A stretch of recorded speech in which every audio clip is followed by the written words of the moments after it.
fotom-pinoana miteraka fisarahana? Inona ary ny vahaolana?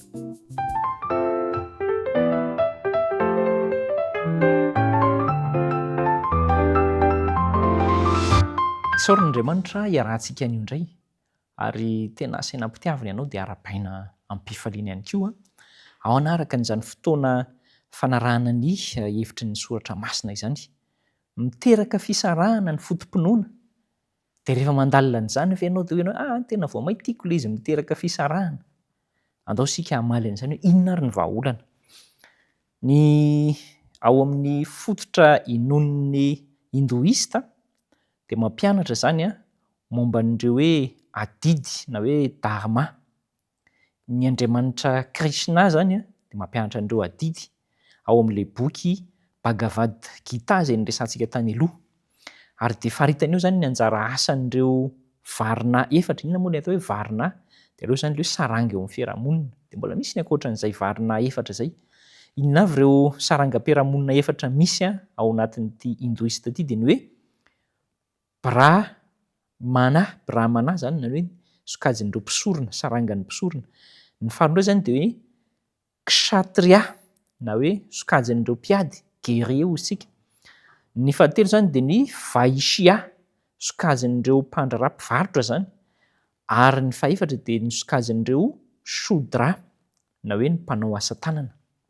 Ireo saranga eo amin'ny fiarahamonina ireo izany dia mipetraka mihitsy ny rafitra ao anatin'ny fiarahamonina, samy manaja ny maha izy azy ireo.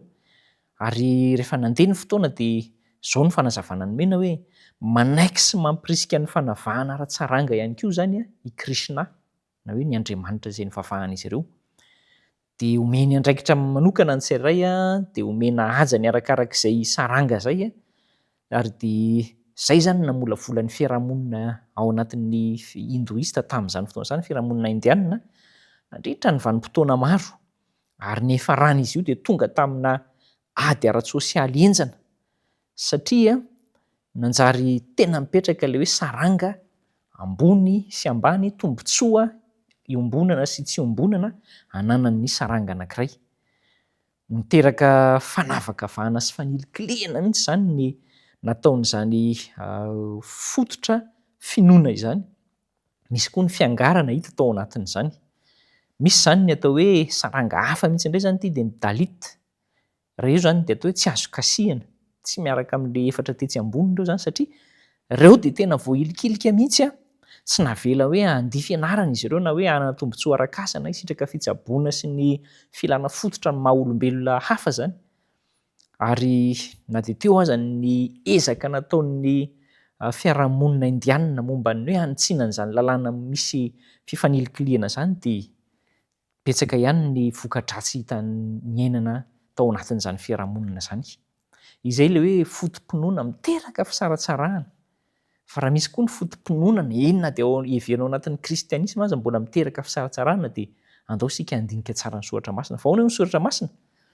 I Kristy ilay arahantsika dia nifandray tamin'ny sokajin'ny olona rehetra na ambony na ambany araka ny heverana azy. Ohatra hoe ilay vehivavy Samaritana izay ohatran'ny tsy hita fototra be any ao anatina fiarahamonina, ny vehivavy azo nijangajanga, ny mpanan-karena, ny mpamory hetra sy ny sisa ny sarangan'olona, ny ankizy sy ny lehibe sy ny tanora dia nifandraisan'i Jesosy avokoa izany. Ary rehefa nifandray tamin'izy ireo izy dia nitondra tao amin'izy ireo ny fepetra ho amin'ny fanjakan'Andriamanitra ary tsy nanavaka n'iza n'iza. Dia izany ihany koa no asainy ianarako, ianaranao, ianarantsika. Izany ny foto-kevitry Kristy, tsy mametraka hoe misy saranga ohatran'izao tokony hajaina ao anatin'ny fiarahamonina, hajaina ambony kokoa dia misy saranga ambaniana kokoa na hoe tsy hajaina kokoa. Tsy nametraka an'izany Kristy.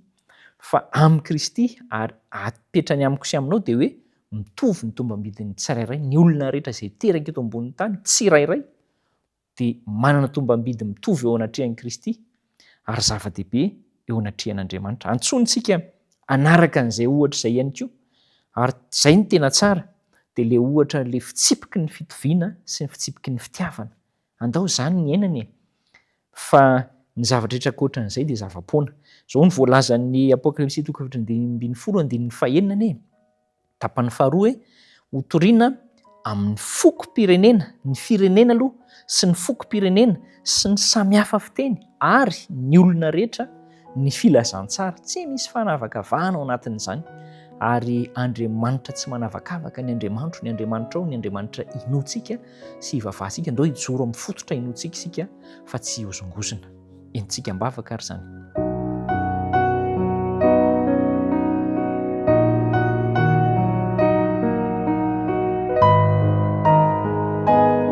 Tompo, ianao no mampafantatra ny marina rehetra, indrindra mahakasika ny fitovian'ny olombelona eto ambonin'ny tany tsy misy saranga na sokajy izay tokony hasa-mihafa azy eo anatrehanao.